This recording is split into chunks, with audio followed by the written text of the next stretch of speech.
Hello everyone, welcome back. So today we are going to talk about a very important topic, how to conquer your cravings.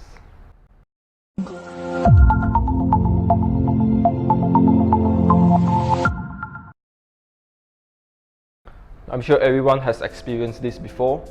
So you just wanted one bite of the potato chips and suddenly that turns into 10 and then into more, and suddenly you're licking up the crumbs at the bottom of the can and you're wondering what's wrong with me. Well, there's nothing wrong, but the fault lies mainly in the food industry, where junk food is engineered to be hyper palatable and easy to overeat, and most importantly addictive, and it's leaving you feeling sick, feeling out of control. Okay, but what you need to know is you need to understand why, where and when do these cravings happen, how do you get triggered, okay? And then you need to create a strategic plan ahead of time. Okay, first let's talk about what is craving and how do they work. Craving is not real physical hunger but more of a psychological desire. And the more you indulge this desire, the more you will reinforce them.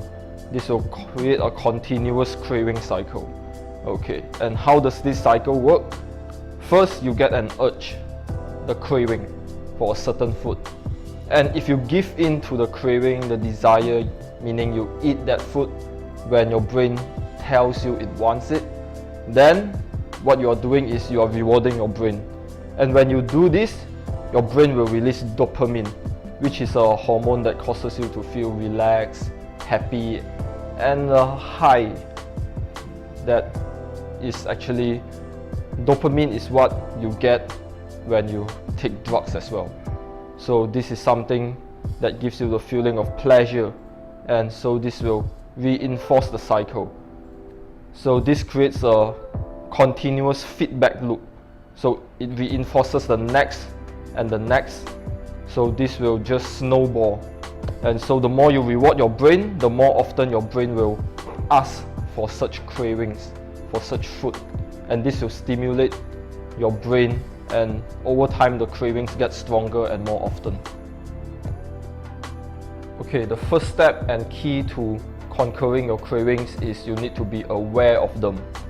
So what you need to do is you need to track when, where and why your cravings occur and what triggers them.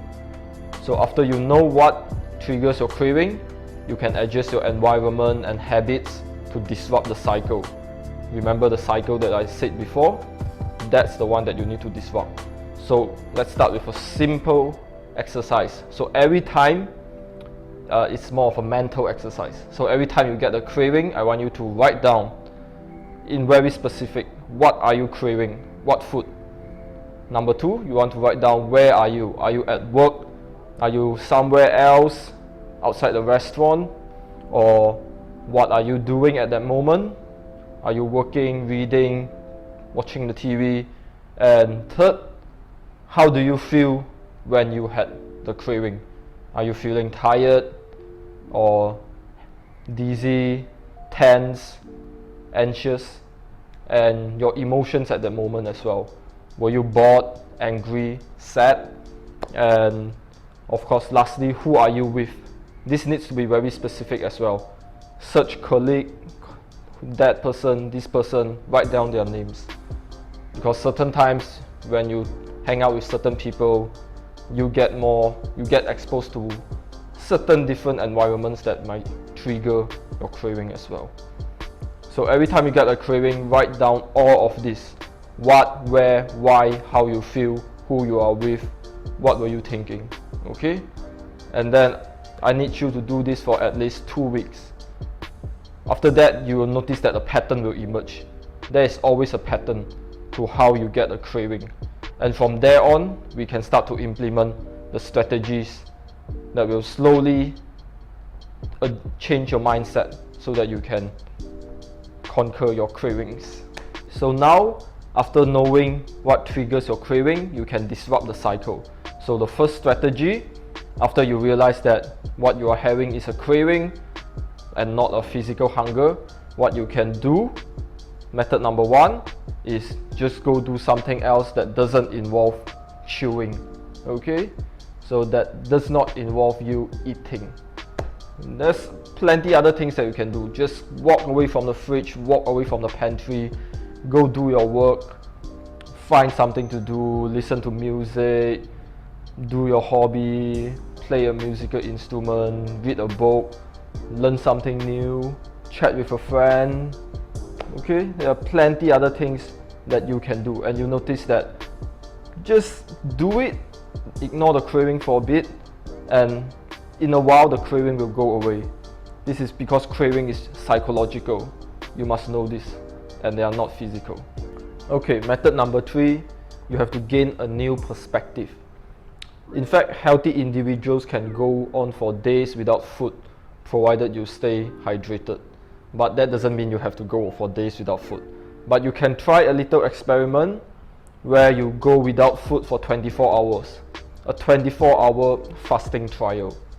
And you will realize that hunger come and go. They will come and then they will just go away. And you will realize that you won't die. The world will not end. After you've done this, you will feel that it's very empowering and eye-opening. You realize that hunger and cravings are nothing but feelings that come and go. And once you understand this, you'll realize it's okay to feel hungry. Okay? Do you waste away? No. Do you collapse from exhaustion? No. Does the world end? No. So you can try to give this 24-hour fast a try, provided you are a healthy individual with no existing health condition. Okay? You will find that even though you feel hungry, but nothing much will happen. Okay? Even if you don't indulge your cravings, the life still goes on. After this, you will experience less anxiety, discomfort and urgency the moment you feel hunger or cravings. So give it a try. And the last method is eat the right food. The type of food that you eat in your diet will largely dictate your hunger level. So what does this mean? If you constantly eat calorie-dense food such as junk food, fast food, they are such small in volume, they are so little, but they contain so much more calorie compared to healthy foods. They do not fill up your tummy, but they contain like 2 to 3 amount the calorie of healthy foods. So this does not make you feel full, but yet still gives you a surplus of calorie. So this is something that you of course want to avoid, because processed foods are engineered to be such way. They're engineered to be super calorie dense, so that they deliver high amounts of calories that causes your body to crave more, and yet they are so small in their volume that you need to eat a lot just to be full. So what you want to focus more on in your diet is of course unprocessed whole foods. What does that mean? That will mean rice, lean meats, vegetable, whole grains, generally food that is unprocessed. Hey, what's up guys? Thanks for watching till the end. Don't forget to like and subscribe our page. And if you like this video, don't forget to share, and see you guys in the next video.